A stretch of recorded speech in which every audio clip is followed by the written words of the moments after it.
ঢাকার বাইরে জমজমাট কোরবানির পশুর হাট দাম নিয়ে রয়েছে মিশ্র প্রতিক্রিয়া। এই নিয়ে বিস্তারিত জানবো। এই মুহূর্তে নওগাঁর সতী হাটে আছেন সহকর্মী আমার রকি।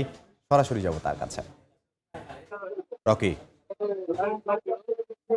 পছন্দের পশু কেনা বেচার এই হাটে একেবারে শেষ মুহূর্ত চলছে এই মুহূর্তে। সকাল থেকে কিন্তু জমজমাট কারবার আমরা দেখেছি, অগণিত পশু, সেই সাথে ক্রেতা বিক্রেতার একটা সরব উপস্থিতি, এবং দুপুরের পর থেকেই চূড়ান্ত পর্যায়ে দরদাম আসলে কাছাকাছি পর্যায়ে এলেই গরুগুলো কেনা হচ্ছে, এবং বেশ কিছু গরু কিন্তু আমরা কিনতে দেখেছি। অনেকে গরু কিনেছেন, আসলে একটা স্বস্তির হাসি নিয়ে অনেকে বাসায় ফিরছেন।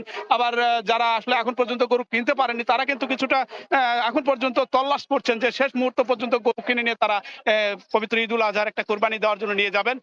এই হাটে আমরা আজকে যা দেখছিলাম, বিশেষ করে মাঝারি যে ষাঁড় গরুগুলো রয়েছে, এই ষাঁড় গরুর ব্যাপক এখানে সরবরাহ হয়েছে, এবং ক্রেতাদের কিন্তু ব্যাপক চাহিদাও আমরা দেখেছি।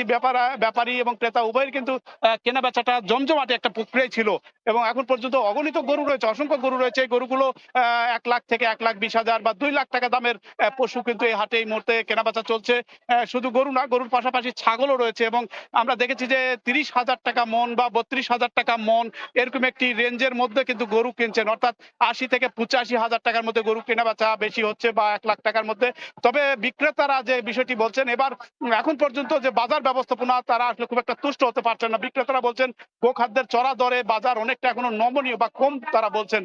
ক্রেতারা কিছুটা পরস্পর বিরোধী তাদের মতো করে প্রতিক্রিয়া জানাচ্ছেন যে অনেকে গরু ছাড়ছেন না, যারা কিনছেন কিছুটা বেশি দরে। আসলে পছন্দের গরু কেনা বেচাটা আসলে নির্ভর করে দেখার উপর, দৃষ্টিনন্দন, গরুর শিং, নাক, চোখ, কান এগুলির উপর নির্ভর করে গরু এখানে কেনা বেচা হচ্ছে। তবে সব মিলে জমজমাট একটি কারবার। জেলা এবছর পর্যাপ্ত পরিমাণে পশু রয়েছে, প্রায় 8 লাখ কোরবানির জন্য পশু প্রস্তুত করা হয়েছে। এই হাটগুলোতে ক্রমান্বয়ে কিন্তু এই পশুগুলো আসছে, এবং আগামী সপ্তাহ জুড়েই কিন্তু এই কেনা বেচাটা এই এলাকায় চলমান থাকবে। সব মিলে এই কারবারটি কিন্তু আরো একটা অধীর আগ্রহ নিয়ে ক্রেতা এবং বিক্রেতারা কিন্তু দিনক্ষণ আসলে গুনছেন। এই ছিল সার্বিক নওগাঁর এই সতী হাটে পশু বেচা কেনার খবর আমার কাছে। নওগাঁ থেকে সহকর্মী এবার রকি।